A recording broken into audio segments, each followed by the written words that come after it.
नमस्कार दोस्तों, मैं colonel Ajay, CEO Ajay astro money guru, first global astro finance digital channel. Friends, today 19th of October year 2021 हम चर्चा करने वाले हैं एग्रो कमोडिटीज़ के अंदर बहुत महत्वपूर्ण कमोडिटी सोयाबीन ऑयल सीड के अंदर गवार सीड, गवार गम के ऊपर बात करेंगे और कॉटन यानी कपास के ऊपर बात करेंगे। आपको याद होगा हमारे पिछले एपिसोड्स के अंदर हम लगातार आपको गवार सीड के अंदर अच्छी तेज़ी की बात कर रहे हैं। गवार सीड जिसका उत्पादन यानी फसल के बारे में कहा जा रहा है कि ये गवार सीड की फसल इस बार बहुत कम बिजाई मानी गई है, क्योंकि पिछले लगातार कई सालों से गवार सीड के अंदर किसानों एवं कारोबारियों को निराश ही किया है। किसानों ने इस बार बहुत कम बिजाई गवार सीड की गई है और खपत जो लगभग 1 करोड़ बोरी की सालाना है, उसके मुकाबले फसल लगभग 25 से 30 लाख बोरी आने की संभावनाएं जताई जा रही हैं। एक तो बिजाई कम, ऊपर से साउथ वेस्ट मानसून की मार ने भी गवार उत्पादक क्षेत्रों को बड़ा परेशान और हैरान किया है। दोस्तों, इन सब को देखते हुए गवार सीड में तेज़ी की संभावनाएं बनती हैं। यदि हम पिछला एपिसोड देखें और यदि हमने 18 अक्टूबर को भी देखें तो सबसे ज़्यादा तेज़ बढ़ने वाले यानी गेन होने वाली जो कमोडिटी थी वो थी गवार सीड। गवार सीड ने लगभग 365 रुपये की एक तरफा तेज़ी दिखाई दी, जो 6% का अपर सर्किट है। 6,461 रुपये का गवार सीड का वायदा बंद हुआ है। और यदि आप गवार गम भी देखें, वो भी ज़बरदस्त तेज़ी उसमें दिखाई। 11,288 का जो लेवल गवार गम को देखा गया और 507 रुपये की तेज़ी गवार गम ने दिखाई, जिसका पूर्व अनुमान एवं आकलन हमने आपको लगातार पिछले शो में दिया था। दोस्तों, इसके साथ हम बात करते हैं सोयाबीन की। सोयाबीन महत्वपूर्ण ऑयल सीड है और सोयाबीन विश्व में सबसे ज़्यादा ऑयल सीड के रूप में इस्तेमाल होने वाला खाद्य तेल भी माना जाता है।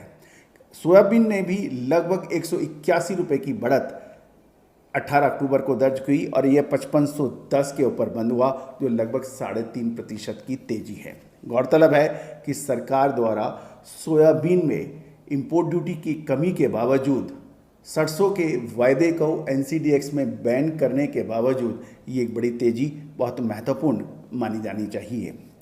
इसके अतिरिक्त यदि हम कॉटन की तरफ देखें, आपको याद होगा पिछले एपिसोड में हमने कॉटन पे भी तेज़ी की बात कही थी और कॉटन ने अच्छी तेज़ी भी दर्ज की।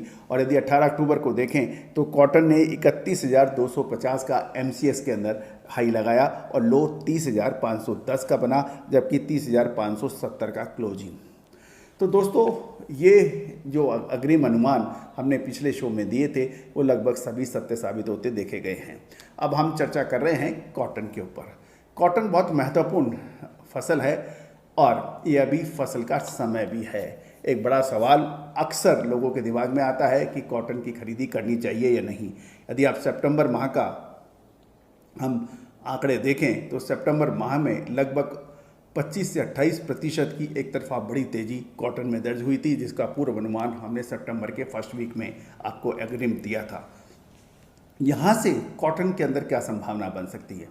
एस्ट्रो टेक्निकल्स के हिसाब से कॉटन के अंदर मजबूती है, इसमें कोई संशय या दोहराए नहीं है। लेकिन इन ऊपरी स्तरों पर कॉटन जो छोटी अवधि के लिए खरीदना चाहते हैं, 2-4-5 दिन के लिए, उनको मुझे लगता है कि खरीदारी के अंदर निचले स्तर पर खरीद के चलना चाहिए।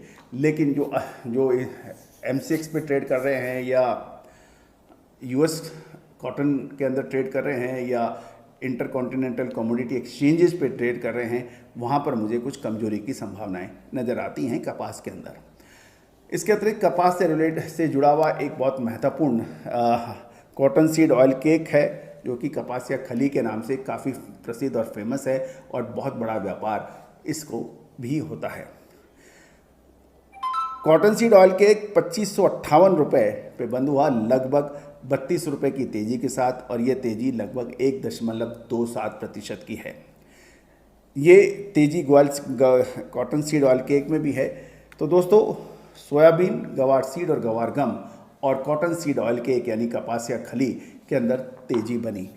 कपास के अंदर कुछ पॉज आ सकता है, सावधानी रखने की अत्यंत आवश्यकता है। गवार सीड ने भी बड़ी ज़बरदस्त तेज़ी की छलांग लगा दी। 6,461 का भाव यानी करीबन 6450 का भाव एक बहुत आकर्षक भाव है। कुछ थम सकता है, कुछ रुक सकता है। तो दोस्तों, गवार सीड में क्या होगी बड़ी और तेज़ी? ये वर्तमान तेज़ी में रुकना चाहिए या और आगे बढ़ना चाहिए? उसके लिए हमारे लगातार एपिसोड्स आप देखते रहें। All the very best, good luck, happy trading.